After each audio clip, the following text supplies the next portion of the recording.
Hi everybody, my name's Tracey of Ceremonies by Tracey Hammond, soon to be known as Boho Ceremonies. I'm just in the process of rebranding and I am a celebrant. And I know still not everybody knows what a celebrant is, and when I decided to do my training and tell all my family that this is what I was going to do, a bit of a new career, and they were going, oh that's great, yeah, what's a celebrant? So, a celebrant is somebody who officiates weddings, funerals, naming ceremonies, vow renewals, and hello, and that's what we do. But the difference with us as a celebrant is that our weddings aren't legal as such. You go to a registry office first, take care of the legal admin, literally sign the marriage certificate to say that you're legally married. As you would register a birth or a death, you register your wedding. And once you've done that, you are free to have literally the wedding of your dreams. We don't have any rules or restrictions. If you want your wedding on a beach, you can have it on a beach. If you want it in the woods, you can have it in the woods. Completely outdoors. We haven't got that where you have to have the roof and the sides for all of that. You can have it anywhere you want. So if you found an unlicensed venue that you and your partner adore, special memories for you, then you can, as long as they're okay with it, you can go and have your wedding there. Something really, really personal. Likewise, though, all the licensed venues as well, they love to have celebrants come to them as well because their weddings are a bit different. With a registrar, they're so bound with legalities that you've just got that standard script. And on that standard script is you just literally insert the name of the couple in the blank spaces. Then they'll have to run off and do another ceremony because they've got so many bookings. And that is the difference with a celebrant. No two ceremonies that I write will ever be the same, because no two couples are the same. No two love stories of how you actually got to your wedding day will ever be the same. You're all unique. That's why the difference that a celebrant can bring to your day. So, for example, if you decide to have a celebrant, this is what we'd do. First of all, we'd set up a meeting. Well, at the moment, it'd probably be a Zoom meeting or a socially distanced meeting. And we'd get to know a bit about each other. You'd find out if you gel with me, because at the end of the day, we'll be working very closely together to build your ideal ceremony.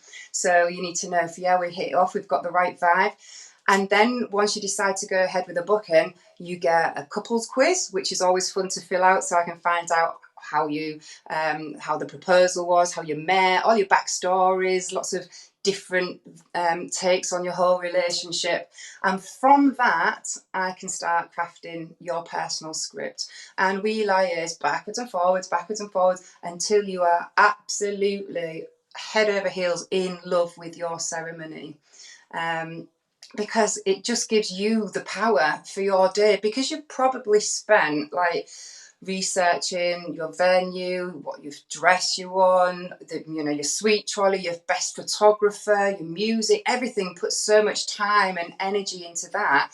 And yet, if you just have the standard ceremony, it's all about your wedding at the end of the day. And that seems to take a bit of a back seat compared to all the rest of the the wedding planner. But with the celebrant, then you've got the full package, because you can choose your ceremony. Then you can choose if you want it laid back, if you want to involve family in your ceremony, you can do that.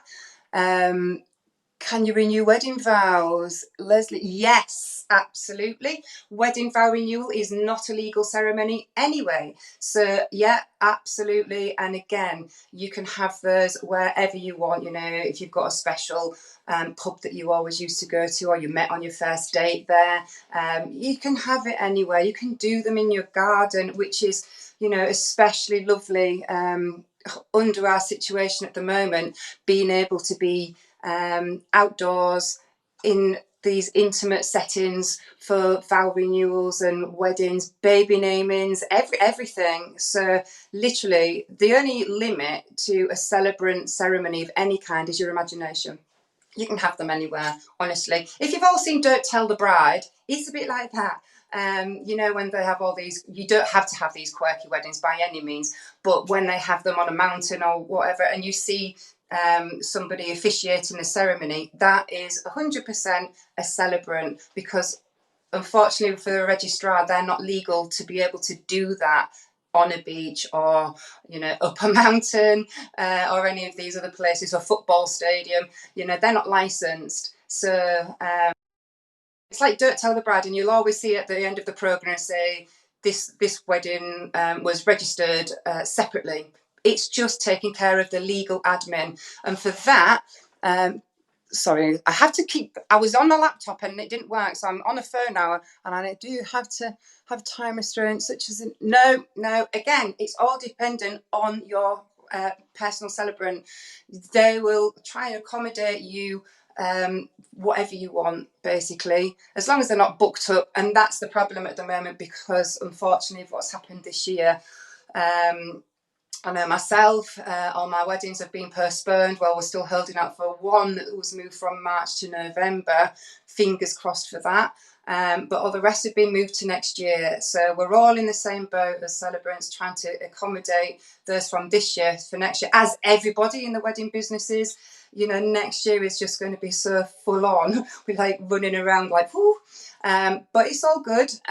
So yeah, there are no restrictions, you know, Monday to Sunday or evenings. It all depends on whichever celebrant you choose. We're all different. We all specialise in different things. You'll find the one that you gel with, and, you know, have a good look around.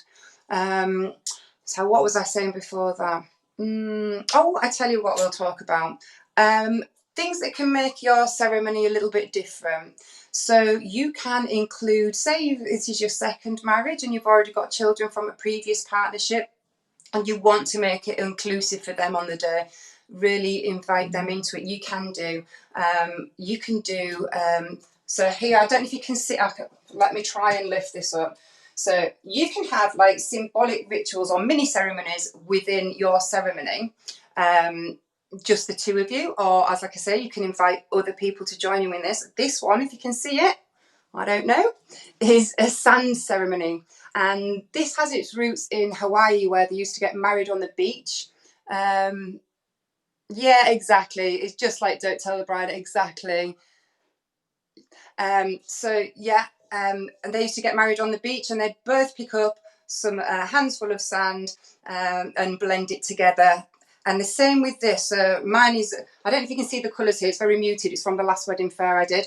But you have two vessels. And if you wanted to include children, you could have more. And then you take it in turns, pouring them into this main pot. And can you see there how you get the layers of sand? And it really is beautiful. It symbolises, although you're separate beings, you're pouring your sand in together into this unity jar as such, symbolising the coming excuse me, the coming together of you, and that your new life, partners for life as such. And that's a gorgeous ceremony. You can choose whatever colour sand you want, and it's something to, as a memento. You've got it on your sideboard at home when you're feeling a little bit low. You can just take a glance over there and you're just back in the moment. It's lovely. Tying the knot or hand fasting ceremony. These, you know, whenever I'm at a wedding fair, people look at my table and they'll see all these weird things on and go, what is she? So let me explain. So Tying the knot. We all know that phrase. We're going, oh yeah, tying the knot, you tie the knot. And this goes back way back to Celtic pagan days. Nobody actually knows the true origins of it. But this is where you and your partner, you can hold hands like this, or you can hold like when you pulse to pulse. Lovely. And I'd wrap the cords around both of your arms and tie them symbolically, so you are officially tying the knot together, which is lovely. And then you can always do it with pre-plaited cords, or if you've got separate ribbons, this is where you can involve family members. If you want to symbolise the joining of the two sides of the family together, you know, your sets of parents can all have a ribbon each, and they can come and lay their ribbon, say a few words if they want to, as they're putting the ribbon over your hand, and then all tied together to symbolise not just the two of you joining together, but to symbolise the whole family united. So that is a really lovely thing to do. And again, with children from separate sides coming, bringing them together, stepbrothers and stepsisters. It's so lovely. Like I said, there's no rules at all with a celebrant at all. Quickly here, Unity candles. Gorgeous. I got these off Etsy, a lady called Candles to Cherish. Don't know if you can see, you can have anything engraved on them. So pretty. And again, symbolically, for me, this symbolises you two as your single souls. And the minute you light this one, you become your twin souls together on your wedding day. Absolutely gorgeous. And another one that I absolutely love is the wine box ceremony. You can get, doesn't have to be a wine box, any memory box, and you and your partner pick your favourite tipple. It could be vodka, it doesn't have to be wine, it could be whatever you want, it could be Ribena, whatever. And you put them in the box along with a pre-written letter that you've both written each other, sealed, obviously, so nobody knows what it says. You place it in the box along with any, I don't know, special memories. Say, for example, you might have a ticket from a concert that you went to together and it really, you know, brings back good memories. And you put them in the box. You might not want to show what you're actually putting in and keep it all secret. And then we seal the box on the day, on your wedding ceremony, and we agree when you're going to open it up. It could be on your first wedding anniversary, could be on the birth of your first child, it could be on your 5th wedding anniversary. But all these little extra personal things really bring a different touch to your wedding ceremony. It stops people thinking, oh God, it's the same script as we saw last week. You know, when we're all at a certain age and all your friends are getting married and it seems to be one wedding after the other, and it's like, oh, is it time to go to the bar yet for a drink? You know, there'd be no chance to think about that because it's going to be so different. You'll be so wrapped up in the moment because it is just completely different to every other wedding that you've been to. And even if you include the same element as a handfasting in one wedding to another, it will never be the same. It'll have it will just be different. There'll be different words spoken, different ways that they want to do it, different people they want involved in.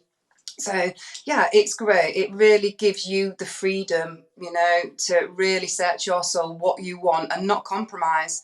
It's brilliant.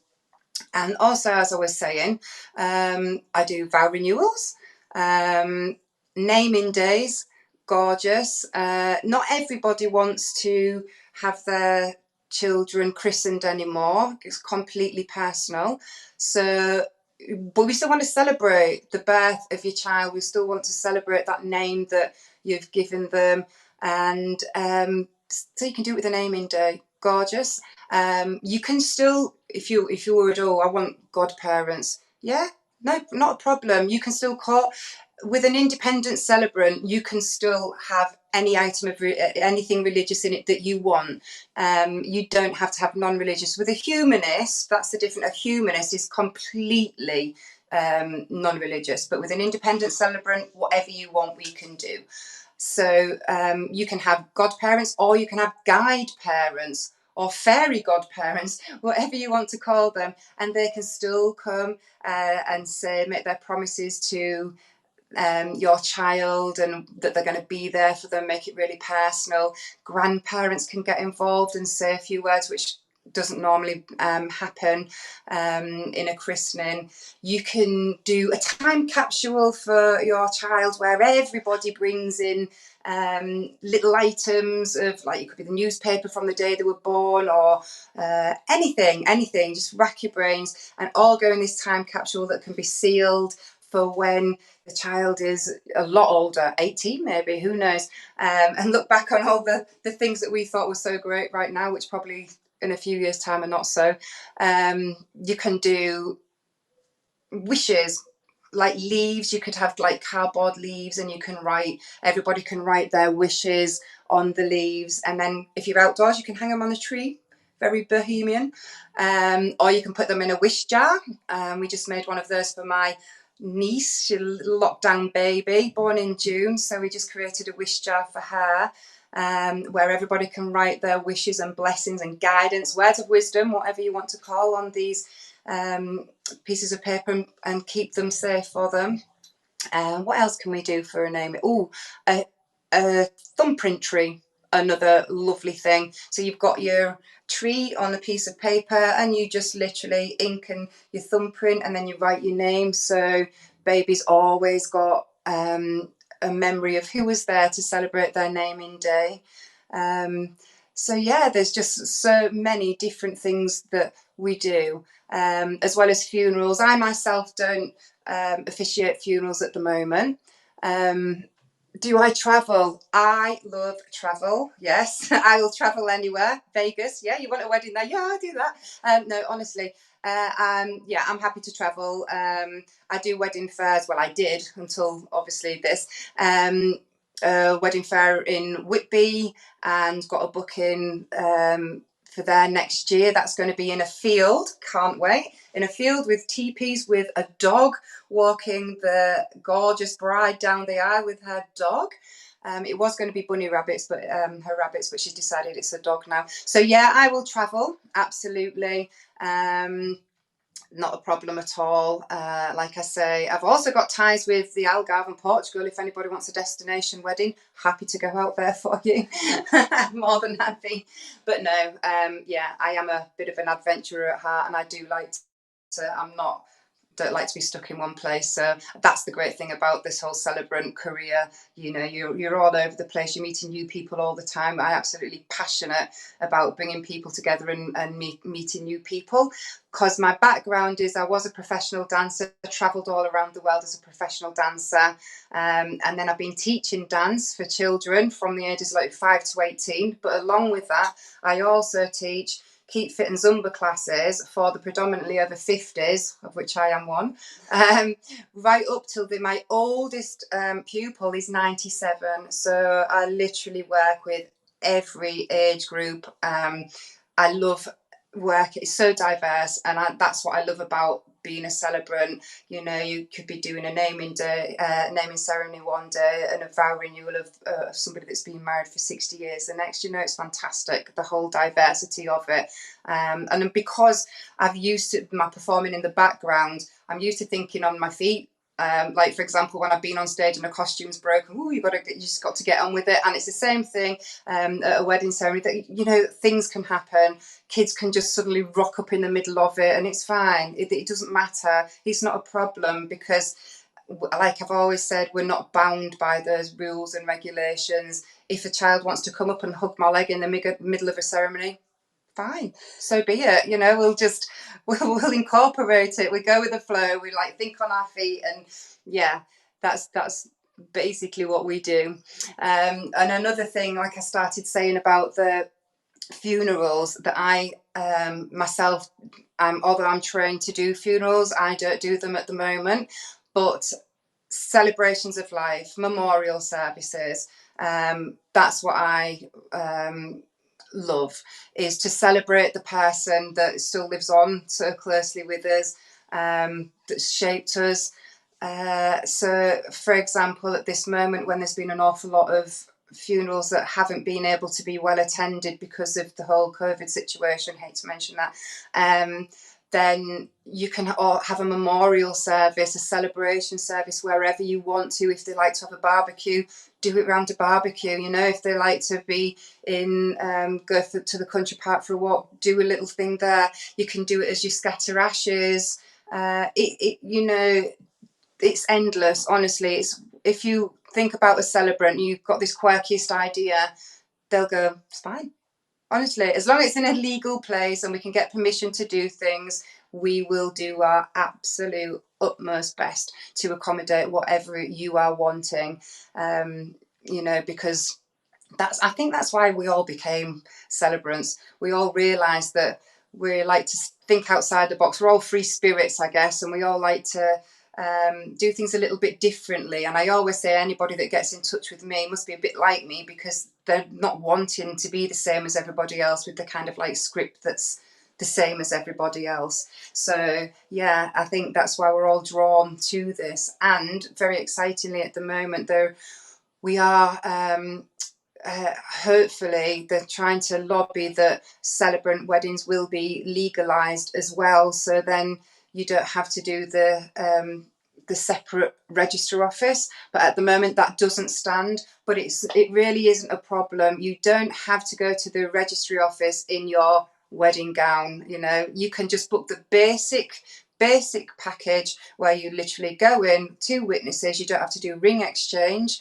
anything like that. You're just signing the register to say that you've registered your marriage. Like I said before, like you'd register a birth or a death.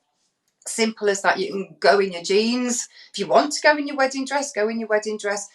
But you'll probably think of your wedding ceremony that you have with the celebrant, wherever that may be, as your wedding anniversary, because that is the day you're celebrating. That's the day that you'll say your vows in front of everybody. You still do your ring exchange. Everything that you'd have in a traditional wedding, you can still have with a celebrant. Or if you don't want that, you don't have to.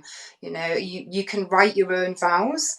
Or if you don't want to, again, I will write them for you with your help and guidance of the kind of things you want to say. If you choose to write your own vows and then want to say your own vows, but bottle out on the day, it's not a problem. Pass them to me. I'll do it on your behalf. It really is your day, your way. It's very cliche, but it's absolutely true. Anything that you want, we will try and do.